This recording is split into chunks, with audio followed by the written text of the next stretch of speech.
जोङो नारा नाथा नाजागासिनो दङ। आं मिजिंथियो खम समनि गेजेरावनो जोङो बिथांमोनखौबो जेलनिफ्राय बरननो हागोन। जोङो नाजागासिनो दङ। जोबोद खम समनि गेजेरावनो जोबथेसालियाव थानाय एनडिएफोरखौ दिहुननानै होगोन। बे बाथ्राखौ बुंदों प्रमद बर'आ। बे बाथ्राखौ प्रमद बर'आ मोनसे स्टेज प्रग्रामनि गेजेराव बुंदों। दा बेनि सायाव मा बुंदों बेखौबो खोनासंबानो जाबाय। आरो लोगोसे मोनसे गिथाव बाथाव बा सोमोनांथाव खौरां।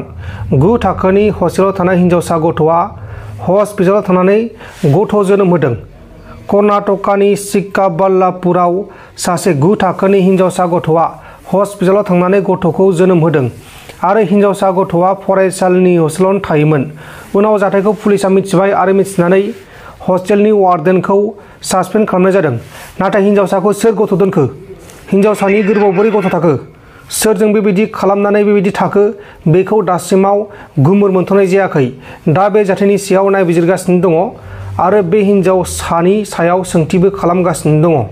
दा गोबां साननो गोनां बाथ्रा, 9 थाखोनि हिनजावसा गथ'आ जेबो गियालासिनो फाहामसालियाव थांनानै गथ'खौ जोनोम होदों। उनावहाय हस्पिटालनि मानसिफोरा पुलिसनो खोन्थाबाय।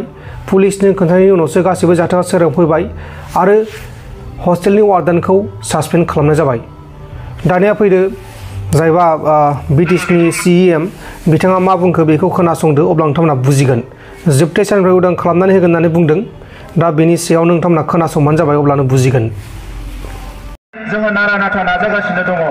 आं मिजिंथियो खम समनि गेजेरावनो जोङो बिथांमोनखौबो जेलनिफ्राय बरननो हागोन। जिखिनि केस दङ बेखौ उइथड्र खालामनो थाखाय जोङो नाजागासिनो दङ। उकिलफोरजों जोङो एनि टाइम सावरायगासिनो दङ।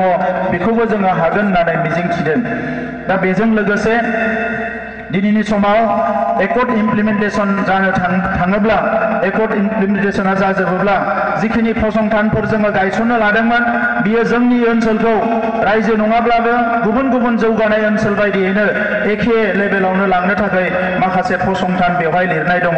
दा बे फसंथान 23 मायथाइयावनो रेजिस्टार जादों सुप्रिम कर्टआव, एडमिटबो जादों।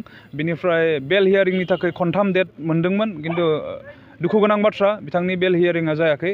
नाथाय नैबे गोदान बोसोर 2024 मायथाइनि बे जानुवारि दाननि फैबाय थानाय 22 तारिखआव मोनसे डेट फैदों बेल हियारिंनि थाखाय। जुदि बे हियारिंआ जुदि हसा हसिनो जानानै थाङोब्ला आरो जुदि गभर्नमेन्टआ बा कर्टआ जुदि बिथांनो बेल होयोबा बिथांखौ जोङो बेलआव उदां अख्राङाव मोनगोन होननानै जोङो आसा खालामनानै दङ।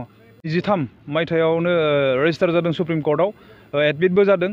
बिनिफ्राय बेल हियारिंनि थाखाय खनथाम डेट मोनदोंमोन, खिन्थु दुखु गोनां बाथ्रा बिथांनि बेल हियारिंआ जायाखै।